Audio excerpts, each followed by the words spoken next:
One time. One time. One time. That's You all. click on one ad. As good as you are. You do it one time. So we were just talking before when we ended the show about me clicking on the Ace Labs, what I thought was an Ace Labs ad, but it was an Ace Hardware scam email. Literally as if they know I'm talking about them. You know how many rules I've created to try to block this stuff. Ace is giving away a DeWalt Extreme Drill. So now I'm going to block DeWalt Extreme Drill. Any email that has any... I don't want to just block the word DeWalt, because what happens if someday somebody sends me an email and says, I'm looking for a battery for a DeWalt or something, you know? I don't want to miss that email, but... Fun times, guys. Fun times. Welcome into the After Schrock. Let me get the window open over here so I can get comments. Oh, wow. The screen grabs, the random screen grabs that they take of the videos of me are just atrocious sometimes. So one of these looks downright bad. All right. That's not what I wanted to do. Sorry, guys. Normally I have this up and running first, but Roger and I were talking, and then I got the ad, and then we were laughing about the ad. And then we had a grammar conversation, about how to properly structure a sentence, and then realized I should be doing the After Schrock at some point here. All right. So now I can see comments here. We're going to mute this tab so we don't have any music blowback there. We're going to unplug all the headphones to get rid of some background audio. And it's just us now. How about that? All right. So, first of all, the After Schrock is a little extra show that we do after the main program is over. Sometimes there's overflow. Sometimes there's things that we don't get in on the program that we can talk about here. Sometimes we use the After Schrock to go into the weeds a little bit, a little more detail about technical things, people who are interested in that kind of stuff. Sometimes we use it for how technology applies to different social situations in life. Sometimes we talk about cryptocurrency. So basically, this is your time. Whatever you want to talk about, I'm going to give you 30 minutes to talk about it, because I have to blow out of here because the Lovely Kimberly's birthday is today and we're having a tea. We're watching Anne of Green Gables and we're having a tea. And it sounds, when she told me that's what she wanted to do for her birthday, I was like, are you sure? But now this is the thing. When the Lovely Kimberly comes up with an idea, sometimes you might be like, I don't know. And the vision that this woman has, so yesterday I come home from work and she's got scones baked and little pastries over here and all the different teas set out, and she's trying all these new teas that she got and everything, and it came together. It always does. You see, after more than 20 years, it's like you have faith. You just know if the Lovely Kimberly is going to put it together, it's going to come together, because she's just good like that, always. So anyway, we got some birthday stuff to do. I don't want to leave her with screaming children as she tries to prepare to have people over for her birthday, on her birthday. And yes, her birthday actually is 9/11. So that was crazy back in the day. All right. Hello, Steve, Mitch, Randy's here, Ron's here. Oh, Aaron, don't worry. There's an Aftershock. If there's not an Aftershock, I always tell you that. And somebody always messages, even though I say it, and says, is there an Aftershock today? I'm like, no, not today. Did you read the article about the 25 gig residential service? I did read that article, Ronald. It's only a matter of time until the internet gets so fast that hard drives are a thing of the past. Which is going to be a kind of a scary prospect, because the world that we've built right now, as we talked about during the radio show, when you store your stuff on somebody else's computer or the cloud, which is just somebody else's computer, you're giving them the rights to go through your stuff. You're giving up all privacy. So if they see pictures in there that they think are, child pornography, they're going to report you. Now, please don't misunderstand. I'm not saying that we all need to keep our child pornography on our external hard drive. That's not where I'm going with this. What I'm saying is there have been situations where medical pictures of a situation like where a child is injured and the doctor says take a picture and send it to me, and they do. Those people are getting lumped in with child pornographers when it's just a mom and a doctor talking about something that happened to their kid. There's no malice or ill will there whatsoever. And then it just that again, some people will say, well, if you have nothing to hide, you shouldn't have anything to worry about. And if the current political climate has not shown you that if somebody wants to get you, you always have something to worry about. Because even if nothing is there, they'll find something. Find it. Even if nothing is there, they'll find it.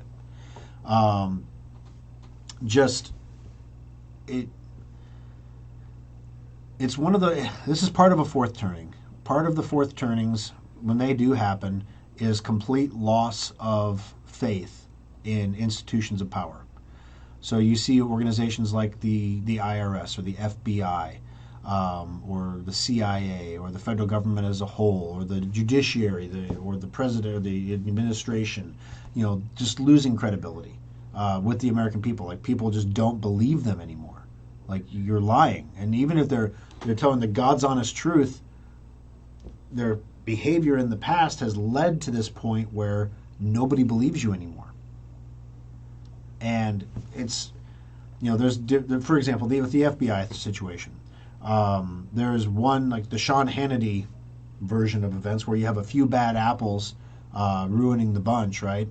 And then you have the Dan Bongino approach where it's like, dude, you got a bad orchard, man. Like, your whole orchard is rotten. You need to just burn it down and start over, because it's shot, and there's the farmer doesn't know what to do about it, so burn it down. So anyway, we talk about all kinds of crazy stuff here on the After Schrock.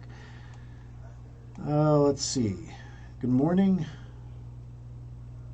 What was 9/11 for you like 21 years ago? That's a great question. When 9/11 happened, I was in a classroom on the campus at the University of Nebraska-Lincoln, and I was taking it was a class on writing business plans. It was a business plan class. And literally the professor's talking up at the front. It was a smaller class. It wasn't a lecture class. It was like, like a 30-person classroom or something.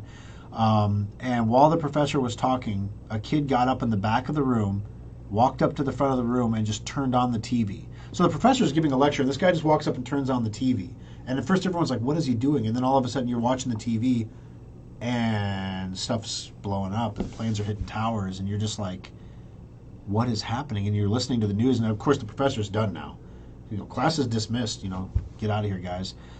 So I remember I went home and, was watching the TV. And at that time there were still planes in the air. They thought there were more planes up in the air that were flying into targets. It was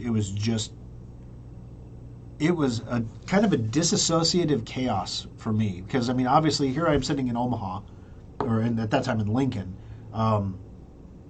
not anywhere near anything being attacked. It's not like the building was coming down around me, right? So I'm watching this on TV, so it's almost like, is this really happening? Is this like George Orwell 19 like War of the Worlds kind of stuff? Like, what is this? No, this is real. This is happening. That building just crashed. That other building, it wasn't an accident. At first it was like, did a plane accidentally hit one of the towers? Then the other tower got hit. Okay, it's not an accident, it's an attack. And so there was like the moving through as the information came in, and it was all disjointed, and the people running down the street was covered in ash and things. It was intense. So the thing that makes me the most sad is the complete bull crap that came out of that. So out of 9/11, we got the TSA. Many of you probably do remember, but some of you may not remember that there was a time when you could go all the way up to the gate and give Grandma a hug before she got on the airplane, and then you could wave at the airplane as it took off from the boarding area. I remember doing that as a little kid when my grandma would fly down to Arizona in the winter. You can't do that anymore now. You can't take someone through security that doesn't have a boarding pass. Because all the 9/11 hijackers had boarding passes, so I'm sure that would have stopped something. TSA, took over screening because previous to the TSA doing it, the airlines were responsible for screening. So when you think about how much the cost of an airline ticket has gone up here recently, keep in mind that the airlines used to have to provide all the security too. They got to offload all of that onto the taxpayer, and they're still having trouble making ends meet. TSA screeners, the Omaha TSA screeners are atrocious. I have never had a good experience in Omaha's airport with TSA screeners. The last guy could affectionately be called a jerk. If I wasn't on the radio, I would use some different words. He was rude and arrogant and condescending, all in just a matter of a few words. It was great. Now, contrary to that, the TSA screener in Las Vegas, was amazing, just amazing.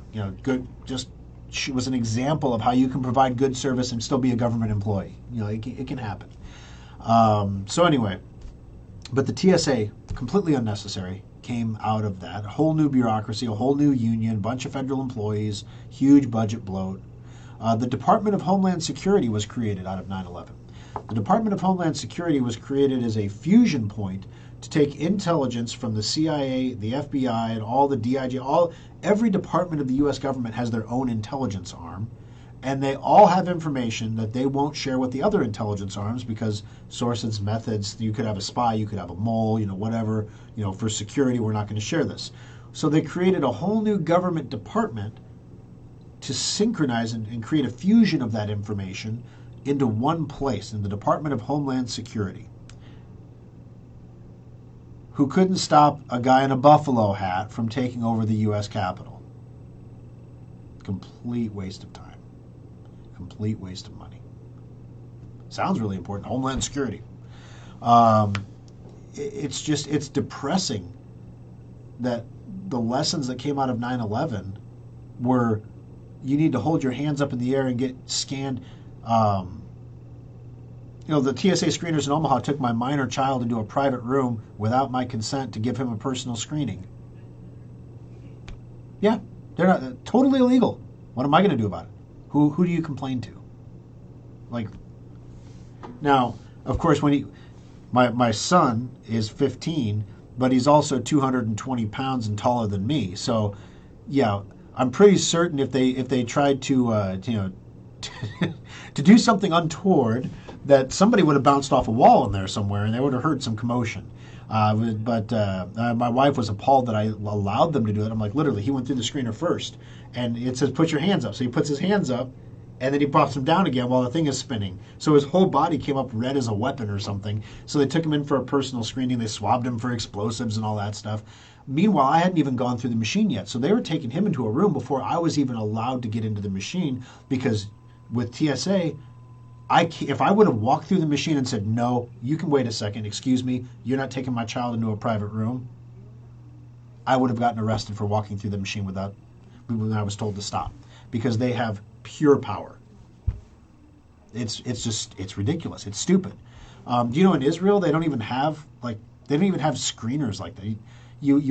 They have people that walk around that are trained to spot the behavioral telltale signs of somebody who is about to do something like significant or stressful, and they'll walk with you, they'll talk with you about where you're going, and they're just friendly people having a nice conversation. Oh, are you enjoying your time in Israel? Okay, what are you planning? Are you going to the Wailing Wall? Wow, this is really cool, right? Oh, well, enjoy your stay, have a great time. Thank you so much, I guess the jihadists don't respond so well to that or something, I don't know, but they don't have terrorist attacks, and they don't have a TSA making people walk through radiation machines and grabbing people's crotches. They don't have that. And they're in the middle of the Middle East, where the concept of stealing airplanes and crashing them was born. So anyway, that was my experience with 9/11. It was an incredibly tragic event that led to an incredibly tragic loss of freedom for the American people.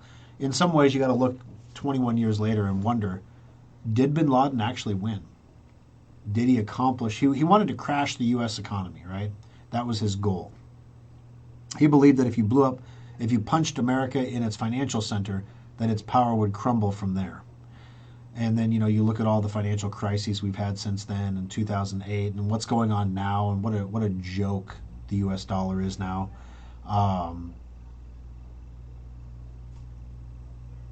Sometimes you wonder, it's like, did we win or did he win? Or Was this just, did he just hustle along something that was naturally going to happen? Um, but of course, the time to ask those questions is not on 9/11 itself. This is a time to remember the people who lost their lives in what was the worst terrorist attack, or the worst, you know, surprise attack since Pearl Harbor. Terrorist is a word that has become synonymous. So right now, like the people who went into the rotunda on January 6th are equivalent to the people who crashed planes into the Twin Towers. That's how far the dialogue has drifted. That those people are terrorists too. And you're just like, no. Any reasonable person can say that's not true. I just read a story about the horrible conditions these people are under that were arrested that from the January. They're still in prison in D.C. They still haven't had a trial. They're still in prison. And just, they're getting pepper sprayed in the face. Restrained in straitjackets. Just horrible, horrible conditions. Not allowed to communicate outside the prison anymore. Not allowed to file grievances. Being supervised by people who have been banned from supervising people because they're sadistic. So they've been kicked out of that wing of the prison, but then they come back anyway, and there's no consequence.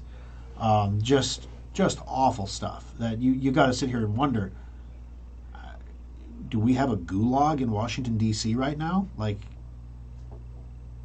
if they can do that to those people that walked into a building, they didn't hurt anybody, they walked into a building that the doors were held open for. That's on camera, guys. That's not conspiracy theory.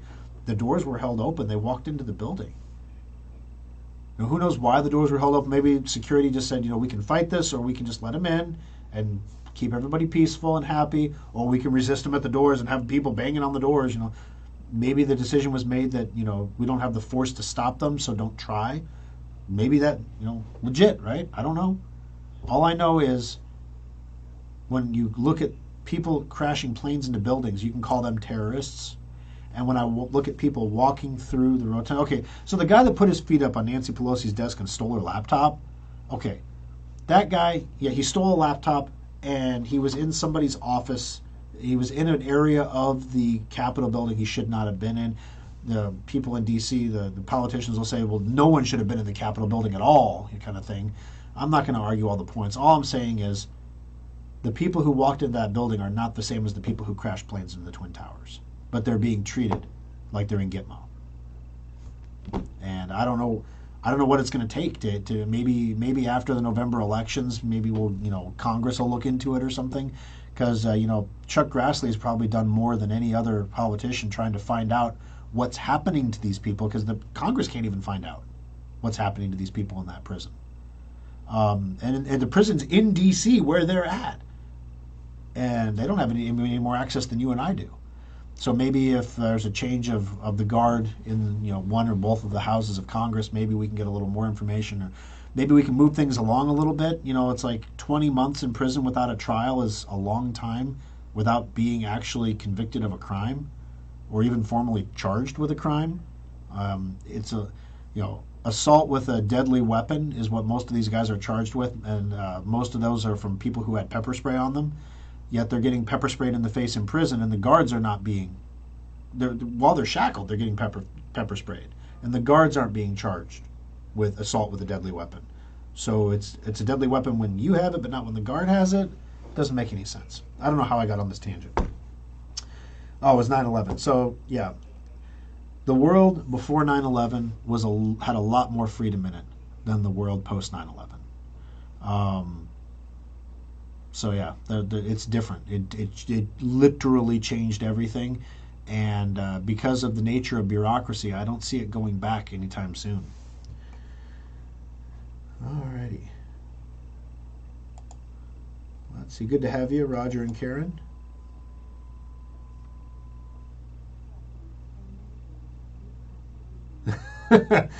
Bless her heart, and thank you for Kathy finally winning the gift certificate so she doesn't have to call in every week. Well, I'm glad we could make her day. Roger says, happy birthday, Lovely Kimberly. The info on duck is important. I, as a customer, would appreciate you emailing the instructions so I don't miss a step. I'll tell you what. This is the duck stuff right here. And I'll also put it in a reply directly to you. here. So there's the instructions on how to do it and the explanation of how it works and what exactly it does. That way you guys all have access to that article there as well. Greetings from Grand Island. Good to have you, Mark. Winston, good audio. Thank you. Okay, let's see. I heard from a professional lobbyist in D.C. who says the student loan thing is nothing but politics. Nothing has been done to handle the loan forgiveness process. Nothing about Department of Education, for example. Yeah, and there's even some concern now that it might not even be legal. Here's the thing to remember, and this is what's so frustrating. Student loans didn't used to be a government thing. Student loans used to be banks that lent money to students to go get an education with the expectation the students would pay it back. There was the federal FAFSA program, which guaranteed the loans made by banks would be paid back, but the government itself wasn't lending money. They nationalized the student loan business to cut out the middleman so that the government could use that savings, in other words, the interest money that was being paid to the bank is now being paid to the federal government, and they're using that income to offset the cost of Obamacare. That was why it was done. It was part of Obamacare. Well, now we're going to forgive the debt, which means not only are we not getting the interest, but we're not getting the principal back. Isn't that a problem for Obamacare? Isn't that like where the funding is supposed to go? But none of that matters because we'll just print more. We'll just print more of it. It's fine, Oh, Jeff and Lovely Kimberly sharing a birthday. That's pretty cool. Ronald, she's 22 today. Nice try, though. Nice try. Does that make me a dirty old man? No, I'm just kidding. All right. Richard's here. Good to have you. Cheryl and Rich are here. Aaron's internet's having trouble. Oh, let's see here. People in prison. I do not understand why some group is not pushing to do something about what is being done to prisoners. Yeah, it's kind of funny because on one hand you have this whole movement to get rid of cash bail, so you just let people out after they have they do something. None of these people are flight risks. They're like plumbers and electricians, and they don't even have passports. Most of them. I mean, they're not going to go. There is no reason. They're not a threat to anybody. There's no reason to keep them in prison this long. Well, there is a reason, but it has nothing to do with justice. And that's, I think, what's the most disturbing thing to me is this, you look at this country and you're like, if that can happen to somebody else, that can happen to me, and that can happen to you, and that can happen to your kids and their kids, if we say that that's okay right now. The same way that they said it was okay for during World War II to intern every Japanese person in the country in an internment camp because of their nationality. So at the time, nobody had a problem with it. In retrospect, looking back, now we're like, yeah, that was probably illegal and also pretty flippin' racist. So yeah, I probably shouldn't have done that. And I hope that someday we'll look back on what's happening in Washington, D.C. right now and realize that this is a justice system that is completely out of control and that is abusing prisoners that are not even charged with a crime. They've been held without charges for 20 months, or they're charged with something like entering a federal building with a deadly weapon, which was like pepper spray. Yeah, I don't want to get on that. I'll get frustrated. I don't want to. Yeah. Alrighty. Please provide a quick update on Bitcoins. All right, so weird stuff is happening. Bitcoin is a commodity, right? It's like coffee. That's how it's taxed. But Bitcoin behaves like a currency, even though that's not what anyone says it is in the government, because then it would compete with the dollar, and we don't want that. So basically what ends up happening here is when people are talking about the price of Bitcoin, they're talking about Bitcoin relative to the US dollar. So you have to realize there are two trading pairs there. You have the US dollar and you have Bitcoin. And so if the price of Bitcoin goes up, that can be because there is an appreciation or something happening with Bitcoin, or there is a depreciation in the value of the dollar. Those two things can happen. So what we have seen over the past several weeks has been a strong, strong dollar. It's almost on parity with the euro, or better than parity with the euro, doing very well. And that has been a depressing force on the price of Bitcoin.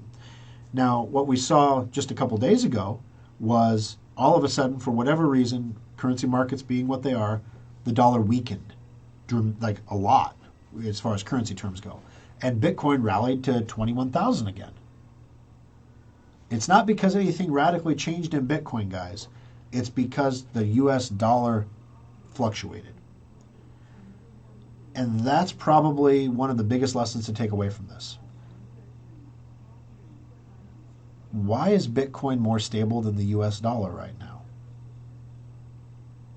Isn't Bitcoin a volatile currency that could, have wild swings of value? No, that's absolutely true. And it's not always more stable than the US dollar. But there is a lot of stuff going on in the world right now, guys. There's so much going on in the world that it almost hurts to read about it anymore. You got the Russia-Ukraine situation, okay? We have the China-Taiwan situation. Taiwan's been shooting down Chinese drones now. It's the first time Taiwan has actually taken offensive action against an incursion of their airspace. Next logical step is shooting at planes. So take that for what it's worth. Taiwan is shooting down Chinese drones flying over Taiwan. We've got Russia creating a new bullion bank to compete against the London and New York exchanges. Russia's position, Russia makes more gold than any other country in the world. They mine more gold than any country in the world. Why is it that we let New York and London set the price of gold and consequently manipulate it heavily? So Russia is going to create their own exchange bank, which is going to create an arbitrage opportunity, because the price of gold in the Russian exchange bank is not going to be, if it is manipulated, it'll be manipulated higher, because that's what's in the interest of Russia. So you'll have a situation where gold is cheap in American and English exchanges and expensive on Russian exchanges. So what people are going to do is they're going to buy gold on the New York exchange and the London exchange, and they're going to sell it on the Russian exchange. What is that going to do? It's going to create demand in the West for gold. Not physical demand, but paper demand, which is going to cause the price to elevate. The two prices will eventually find some equilibrium. So if the price in America is here and the price in Russia is here, it'll cause the price to go here. What happens if the price of gold goes to $3,000 an ounce? That's not a good sign for the US dollar, right? I remember before 9/11, gold was $800 an ounce. That was in George W. Bush's era. So the price of gold is right around $1,600, $1,700 an ounce right now. Spot. Of course, if you go to buy gold, you can't buy it at that price. You can't buy a proof coin for spot price. You're going to pay $100, $200 premium for it, and you're going to wait for it to ship because they're out of stock in a lot of places. So there's that. So you've got Russia making this LIBOR competitor kind of thing.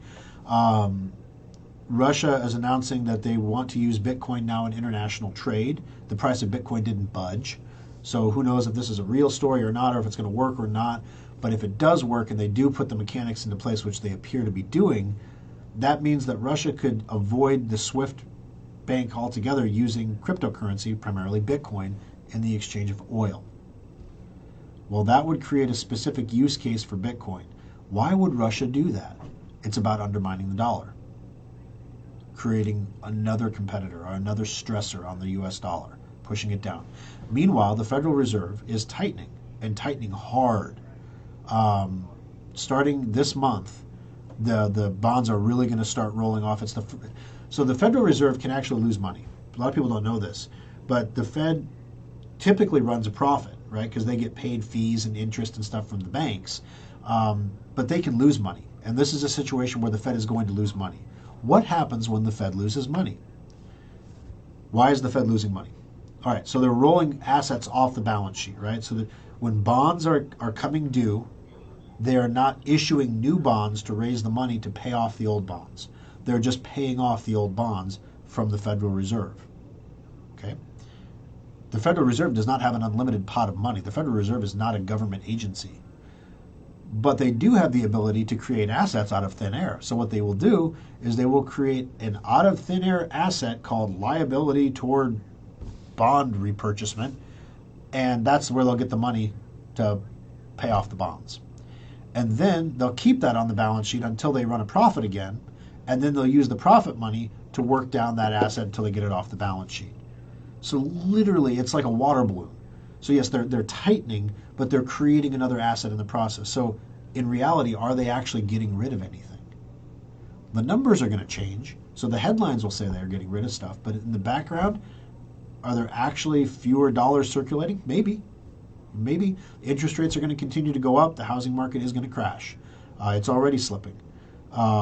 In China, the housing market is Evergrande's headquarters was just taken over by a lender. They used their headquarters to secure a loan, and they didn't pay it back, so they lost their headquarters. So China is going to continue to have a problem. They're launching huge stimulus programs in China right now as we're tightening. So all this tightening and everything, you'd think it would make the dollar stronger, right? You'd think fewer dollars circulating, the demand for dollars is staying the same, therefore the value of a dollar should go up. But the value just went down. Why? If there are fewer dollars, so we know the number of dollars circulating is coming down. We know that.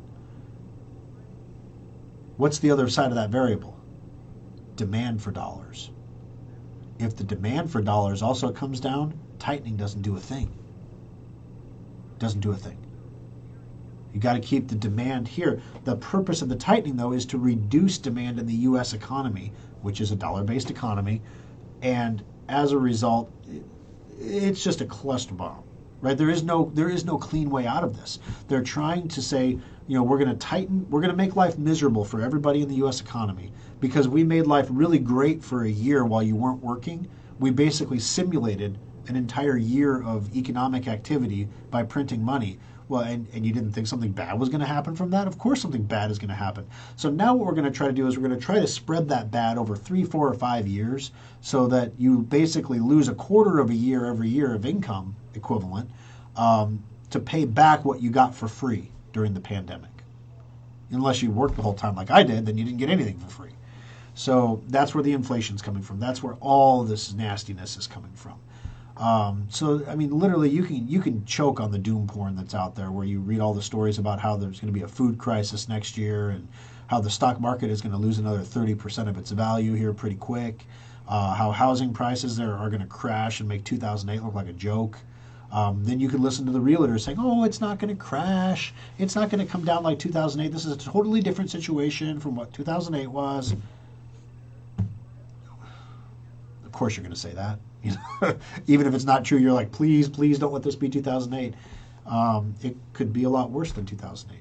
Then you got people like Elon walking around saying, well, it's going to be World War III within 3 years. You've got Turkey and Greece getting ready to you got 2 NATO members getting ready to fight each other in a war. If you haven't heard about that one yet, you should look that one up. That's fun times. Meanwhile, China's buying all the natural gas and oil from Russia, and then Europe is buying that from China, pretending they don't know it came from Russia. But yes, we stand with Ukraine. Meanwhile, in England, a coffee shop owner, or tea shop, if you will, they pay for their power in 2-month increments, and their power bill was £9,000. Let's just pretend that the two are equivalent, so we don't have to do hard math.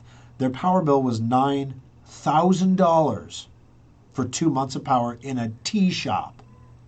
It's not like they have giant stamping machines and they're making widgets and things. It's not a factory. It's a Starbucks.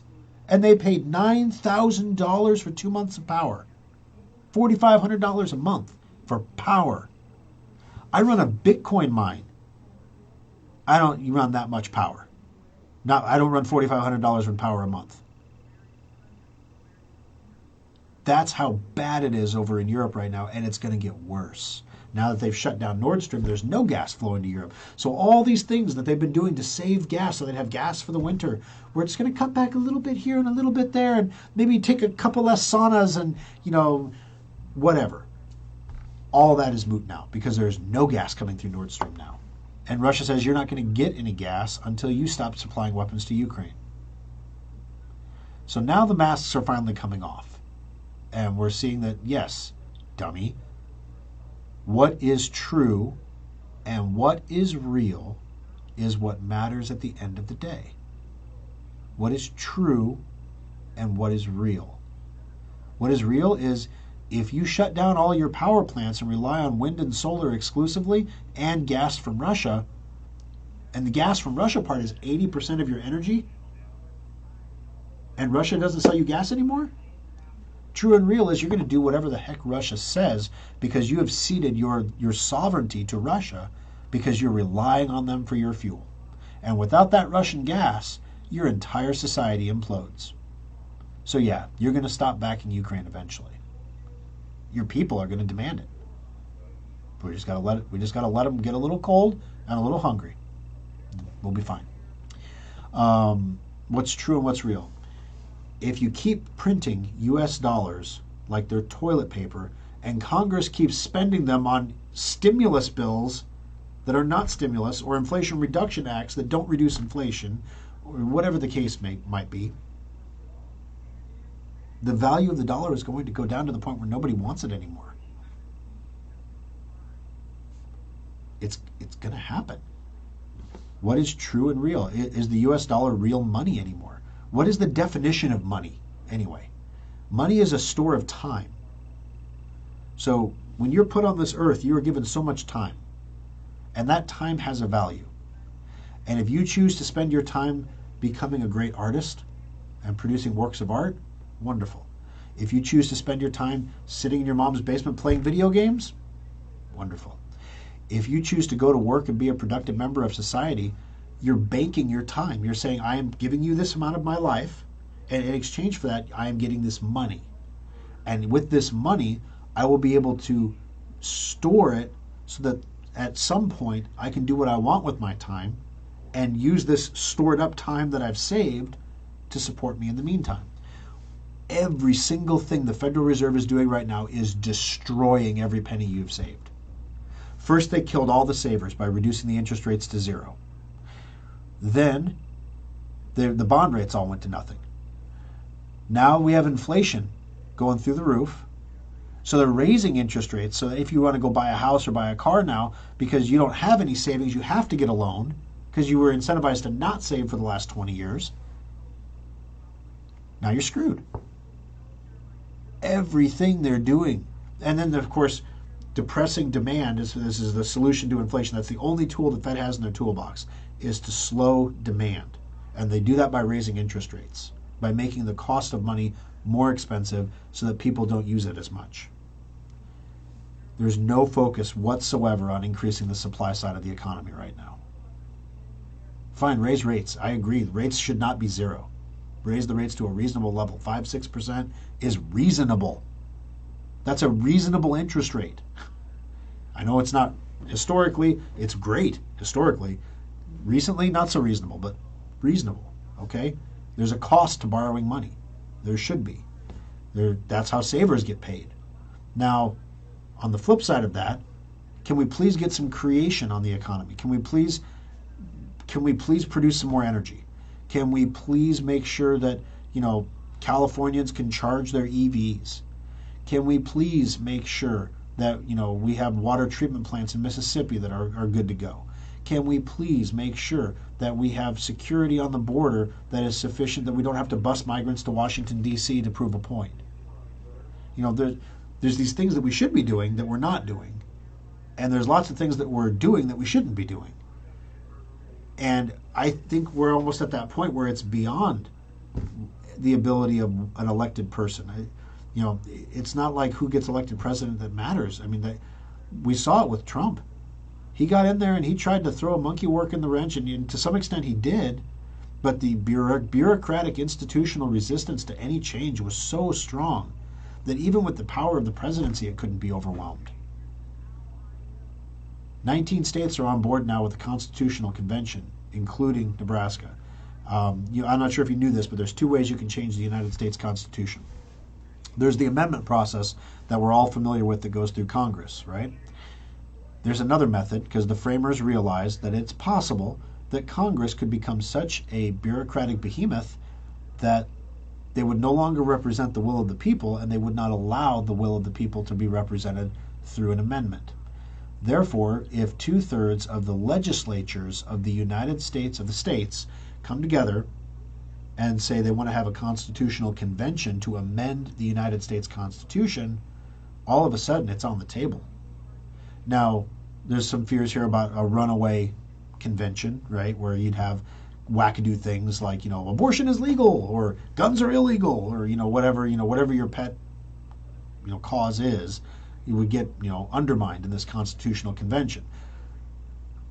To pass it, something like 3/5 of the legislatures have to approve an amendment, right?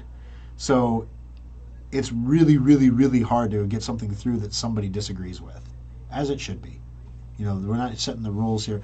But things like balanced budget amendment, do you realize that would destroy this country? Like, the federal government could not exist in a balanced budget amendment. You would have to lob off whole departments. Department of Education, gone. EPA, gone. Homeland Security, don't need it, gone. Intelligence services can be provided by all these other agencies, so all these subsequent agencies, they're gone. TSA, gone. Pick your housing and urban development, gone. Yeah, it's not the government's place to provide housing for people. That's not a function of the federal government. So you're gonna, if a balanced budget amendment went through, you would see so many things get cut, which again leads me back to the original point. With 3/5 or whatever are required to pass it, who's gonna get rid of the Department of Education? Well, we won't get student loans anymore. Well, maybe banks can give you student loans if you want to. Well, they won't give me a loan for my pottery studies course, my underwater basket weaving course, whatever. So anyway, update on Bitcoins is that cryptocurrency, everyone's focused on the Ethereum merge right now. If that goes well, the price will drop a little bit. If it doesn't go well, the price will drop a lot because the upside's already been priced in. If you're a trader, I'd get out of Ethereum. It's not going to go higher after the merge. Not right away. You'll have an opportunity to buy back in. But I don't trade. I just hold. Bitcoin, I am selling some of what I mine now because there is the potential for a downside here. If the U.S. dollar manages to strengthen, Bitcoin could go down. If the U.S. dollar weakens, Bitcoin will go up. So a lot of what I'm mining right now, I am selling because I want to keep a little bit, so I have a little bit of growth in that balance. So I'm gaining some Bitcoin, but I need to diversify this a little bit because, again, having all your eggs in one basket is difficult. So where else can I put the money into forms of currency that are difficult for governments to devalue? How else can I store my time? So I can spend more of it here. Alrighty, let's see. Scrolling down. I find it interesting to see how many people log in during the After Schrock. Well, it makes sense that there'd be a little bit more during the After Schrock than during the main show because it's not on the air, so you can't listen on the radio. But a lot of people watch it on YouTube. A lot of people pick it up on the iTunes podcasts after the fact also. The schools should be the leading person on student loans. A lot of this nonsense with student loans would stop. Oh yeah, I mean tuition. I mean it's the same thing with they passed the $7,000 tax credit for electric vehicles that nobody can get yet because no electric vehicles qualify for it because you have to have a percentage of the vehicle has to be made in America. Well, we don't. The vehicle is the battery, and the battery comes from China. So the idea here is we're going to develop some domestic sources, and that's one of the things Elon is doing at Tesla. He's not focused on building new gigafactories to build new cars right now. He's focused on securing every source of natural resources he can to make what he makes. Therefore, he will control his own supply of input of goods or maybe even sell inputs to other companies. It's brilliant. So when they provided the $7,000 tax credit that nobody can get yet, Ford immediately announced that the price of the Lightning electric vehicle is going up $7,000, or maybe it was $8,000. And they said it was unrelated to the passage of the bill completely. It was just costs, which I could honestly believe, but the amounts were suspiciously similar. as was the case across all EVs. They all went up in price. So as soon as you throw a government subsidy on, that subsidy gets transferred to you. You don't get to keep it. It goes straight to the manufacturer. So this was a gift to EV manufacturers, basically. Same thing with student loans. The university doesn't have to worry about the quality of its educational product or make difficult decisions on, do we teach underwater basket weaving or do we teach American history? They don't have to make difficult decisions about that because the money just flows in. There's so many students coming in. The University of Nebraska-Lincoln saw the largest enrollment drop that it has seen in recent history. It was down 2%, which my wife told me that. And I thought, 2%? That doesn't sound like a terrible drop. And then I started thinking about it.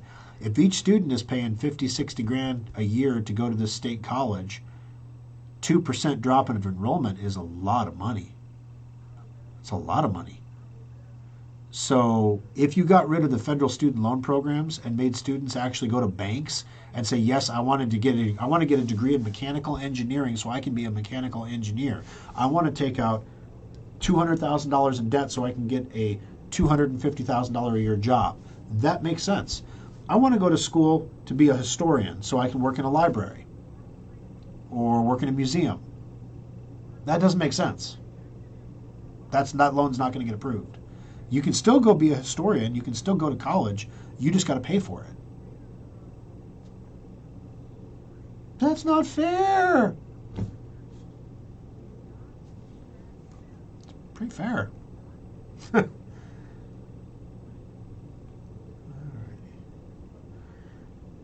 John says, good morning, Thor. I heard they found hundreds of stolen USPS mailboxes in a storage shed in the backyard at Mar-a-Lago. No, there was. I think you're conflating two different stories together there, John. They did find a whole bunch of boxes of ballots that USPS never delivered, because they deliver for you. But they didn't find those at Mar-a-Lago. There was a story where Trump came out and said that the pictures that they took of the documents on the floor at Mar-a-Lago were staged. Now, did he mean staged like they laid those documents? I didn't keep the documents on the floor. Like they laid them on the floor and staged that picture? Or does he mean staged like they brought the documents with them and put them on the floor and said they found them at my house? Yeah. The whole story, and then 35 more people got served. 35 more people in Trump's orbit were served with warrants like that.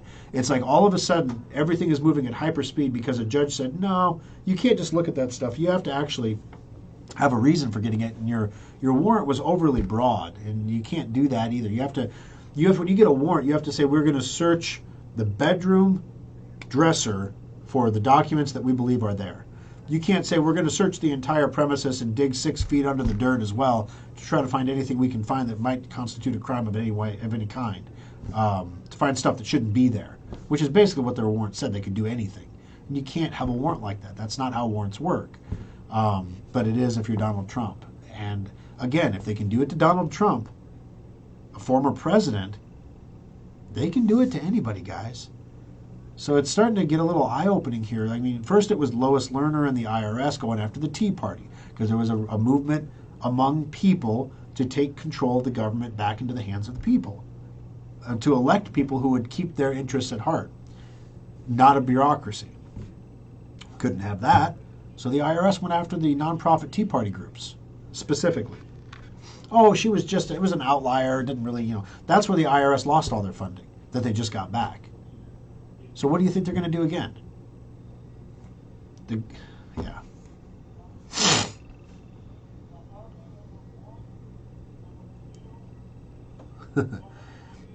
I like to support KFIB by listening to Compute This and then go into the After Schrock. Yeah.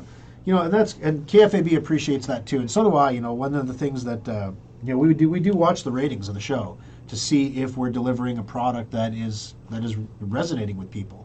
The interesting thing is, during the pandemic, we saw a big bump in listenership. What were we talking about during the pandemic that we weren't talking about, or we aren't talking about now? We were talking about vaccines, and we were talking about lockdowns, and we were talking about all that stuff. It became super controversial, and people kind of got burnt out on it. And a few of you had said, Thor, can you tone it down a little bit? And I said, hey, I'm here to deliver you guys a product that you want to listen to. So, yeah, if you want me to talk about other stuff, I'll talk about other stuff. That's what this has always been about. But I have to say, looking at the news articles that are coming out now, we were right. We were right. I'm glad I didn't take the shot. Now, that doesn't mean I haven't gotten the shedding from other people, but I'm glad I didn't do that. Watching football players die on the field. Oh, do you know the number one leading cause of death in America is unknown cause right now? Gee, I wonder. If you were pro Second Amendment, then read what the Visa. Oh yeah, there's this thing where one bank requested that credit card companies create a code that is used. So when you purchase things with your Visa card, you ever get that statement that says you spent like $25 on gas, 25% was gas, and 20% was retail? They want to have a separate code for firearms and ammunition. So when you purchase firearms and ammunition, that can basically, you can go back in time now and you can go see who has spent money on a Visa card on firearms or ammunition. And you'll be able to go back and see the individual people who have bought firearms or ammunition. It's another form of a registry, basically. It's a backdoor registry. So there's a big warning out there now that says don't use your credit cards when you're buying guns or ammunition anymore, because you're effectively going to be on a registry. Yeah. Pro tip to Europe, don't listen to bratty Swedish taunts. Or taunts. What's a traunt? I've never heard that word before. Traunt?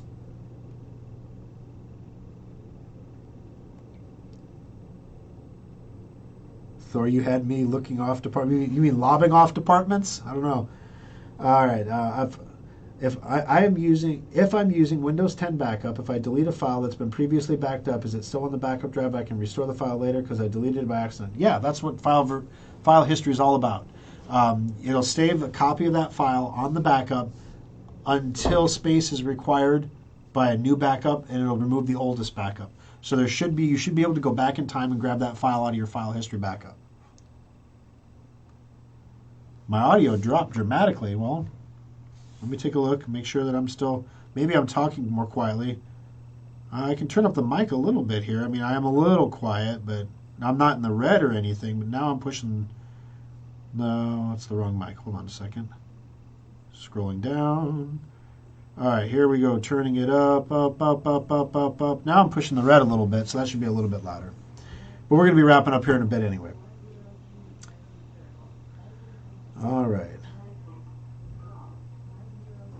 Oh, truant. Truant. Okay, got it. Oh. Truant, because she wasn't in school. She was traveling the world and making mean faces at people. Yeah, this is that Greta girl. She's crying in her Wheaties now because Europe is like burning logs and stuff because they can't get enough coal. Oh, let's see here. I remember when we used to talk about the Huskers, but please don't bring that up. Roger and I were talking about that before. I graduated in 95, so I was there for Tommy Frazier and all that stuff. And, you know, I'm not a football coach. And I'm really glad that I'm not a football coach, because if you ask me what needs to happen to fix what's wrong with the Huskers program, I don't know. I genuinely don't know. I don't know. We have talent. We have coaching. You know, people can make arguments that we don't have the best talent. Programs like ours don't attract the best talent. You have to work with what you've got, okay? So, yeah, we're not going to be a national championship team with what we've got. But we should be able to beat Sun Belt teams, even in a tight game. You know, I don't want to talk about it. It's disappointing. It's really disappointing because you want your kids to have that same excitement for game days that you had when you were a kid. And Roger and I were talking about what we were doing during the game. And Roger said, I went out and got my wife ice cream during the game. Because, you know, it used to be you'd sit in front of the TV and just watch the game, right? Well, now you watch the game for a little while and you go do something. I'm like, I went to Hy-Vee and bought butterscotch pudding twice 2 different Hy-Vees during the football game. Didn't feel like I missed a thing. That's not good for the program, I don't think. When you're buying generic brand butterscotch pudding, Lovely Kimberly needed it for a recipe. So yeah, buying like Hy-Vee brand butterscotch pudding, which was 10 cents cheaper at one Hy-Vee than the other. So go figure that.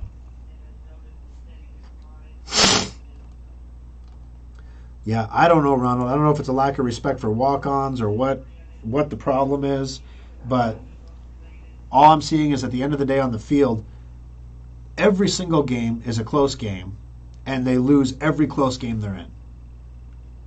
So, yeah.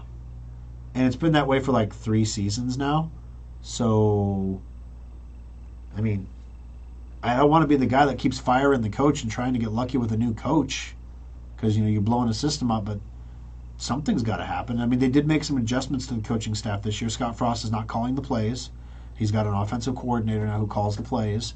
The offense put points on the board during the game. The defense was like a sieve. Like they couldn't stop it. They couldn't stop anything. And again, am I out there playing on the field? No. Do I know how to fix it? No. Am I a football coach? No. Do I enjoy watching my team get run on and passed on like they're a sieve? No.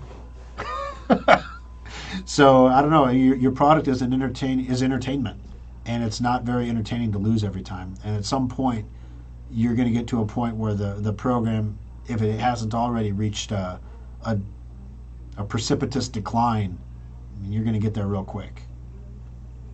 There's a reason that KFAB didn't bid on the Husker games. Part of it was they were stupid expensive. Part of it was that they require you to carry all the other sports on air that nobody listens to. You got to carry men's ping pong and stuff like that, and nobody wants to hear that on the radio. And I'm just joking. There's not really men's ping pong, but you have to carry the men's. You have to carry the baseball games. You have to carry the softball games. You have to carry the volleyball games. You have to carry all the games, and it's a lot of airtime to commit to. When really the money maker is the football. That's what the stations want. Everything else is a leaner on. Not that they're not great athletes playing sports and winning titles, volleyball especially. Just they're not pulling the audience that the football team is. Even losing, the football team is pulling more of an audience, but it's not like it used to be, and that's reflected in the when Z92 is carrying the football game. When Nebraska's blowtorch doesn't have it anymore, that's why. And it's just a matter of time until, like a lot of things on this planet, ESPN is not profitable, never has been, because they pay so much money to air games to the universities and the teams that they're airing that they can't possibly make that much money back from advertisers. And now advertisers are cutting back. What do you think that's going to do to athletic programs? So again, in a world of free money where resources are everything, all the teams find equilibrium because they all have the same weight rooms and the same training staff and the same dietitians and the same cafeterias because all the money is free, right? It's all $0 money. Yay! Now that that's not the case anymore, you're going to probably start to see some divergence in the programs. Unfortunately, though, right now it looks like Nebraska is one of the ones that's diverting down. If you're in Iowa, you don't really care. You're like, ha ha! We'll see you at the end of the season. Oh, golly. Sieve and funnel. All right, guys, got to roll. Thank you for joining us for the After Schrock today. I appreciate you being here. I appreciate your business. I appreciate you choosing Schrock Innovations when you have computer needs. Here I am talking about advertisers and people, and your product is entertainment. Hopefully, I do a decent job of entertaining and informing. Like I said, I do have to do the grown-up stuff sometimes, and we have to talk about sales and special offers. We do have maintenance checkups on special. If you haven't gotten your maintenance checkup recently, if you haven't had one in 6 months, or maybe you have a certificate that you purchased before that you haven't used yet, use it, and you can purchase another one good for the next 6 months. Again, we usually try to run 2 maintenance sales a year, but it's never a guarantee. I literally am shoehorning this one in. It was an open debate as to whether or not we actually did one at the end of this year. number one, it's a $30-something discount for each checkup. And most of our customers get their checkups every 6 months, whether they're on sale or not. So it's literally like, from an inflation perspective, that's revenue we could be capturing. Number one, that we don't necessarily need to put it on sale. Number two, are we really going to capture that many more people putting it on special than we would without putting it on special? What's the return rate on that? I wanted to make sure we got it on special. There's enough things going on in this world that are costing more money. If we can make sure that your computers are running smoothly and that you're getting the maintenance you need, and I'm finding things in the service center like slow solid states or power supplies with a fan with a bad bearing kind of thing.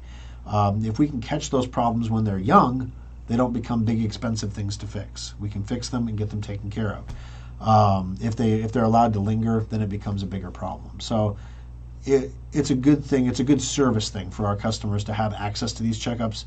And honestly, having them on special is the thing, the catalyst that maybe pushes you, oh yeah, I don't want to go without my computer for a day or two, but I should take it in. I'm going to do that now.